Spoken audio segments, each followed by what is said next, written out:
television's automotive magazine. Your host for MotorWeek 93, John Davis. Well, hello and welcome again to MotorWeek 93. We're glad to have you with us. Besides Italian exotics and American muscle cars, German sports sedans are a breed of car that the MotorWeek staff gets very excited about. We're especially fond of the small, nimble ones, such as the BMW 3 Series and the Audi 90. Unfortunately, very few American car buyers seem to agree with us about the 90.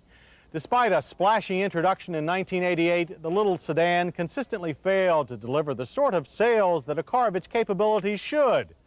But Audi doesn't give up on anything easily, so the 90 has been redesigned in the hope that this time people are paying attention. This new entry-level Audi, this 1993 90S, is a hybrid of sorts. It incorporates the advantages of both its bigger siblings and smaller predecessor and a further search for the perfect personal sports sedan. Audi kept the basic handsome shape from the previous 80-90, but added details such as the grille and wheels from the revamped 100. Glass and door handles are still flush for better aerodynamics, but front fenders have been flared out a bit to accommodate a wider track. Big 100-style wraparound taillights account for a good portion of the car's short tail. Curiously, unlike most European cars, signal lights are red instead of amber. Length has been increased by a full 4 inches and the wheelbase stretched 2.6 inches. This gives the small Audi a larger stance than before. But the most important transplant from the 100 is this smooth 2.8-liter overhead cam 12-valve V6. Compared to the old 5-cylinder, horsepower increased 32% to 172, and torque is up 31% to 184 pound-feet. The engine is capable of pulling our 4-speed automatic 3,200-pound front-drive sedan to 60 miles per hour in 8.9 seconds. The quarter mile took 16.8 seconds at 84 miles per hour. V6 acceleration is much more spirited than the 5-cylinder Audi 80-90, and a 5-speed manual is standard. Hauling the new 90 down from test speed in an average of 108 feet are standard 4-wheel anti-lock disc brakes.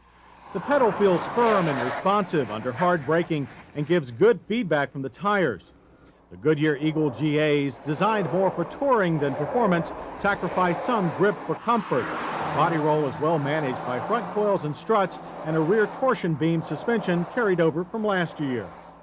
During evasive maneuvers, turn-in is quick. The tail slides out a bit, but never beyond control. The overall feel is more solid. On the road, EPA fuel economy estimates for the 90S are 16 miles per gallon city and 25 highway for our automatic-equipped model.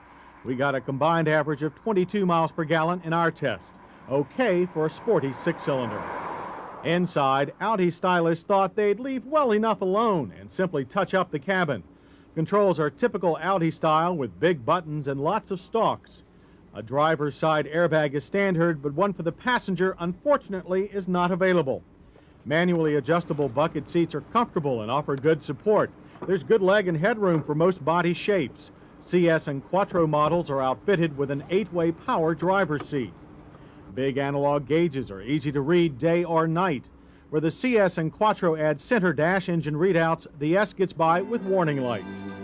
Controls for secondary equipment are located above the 6-speaker Audi AM/FM cassette stereo system. Our car's rotary climate controls make finding a comfortable setting simple.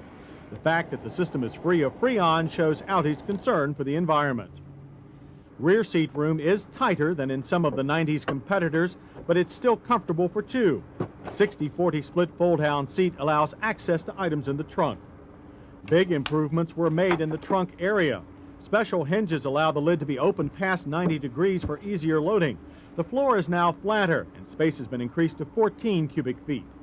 Even though the new 90S has been substantially improved, its $25,850 base price is steep. An automatic transmission and special paint brought our test model's price up to $27,150. CS and Quattro models can soar well past the $30,000 mark.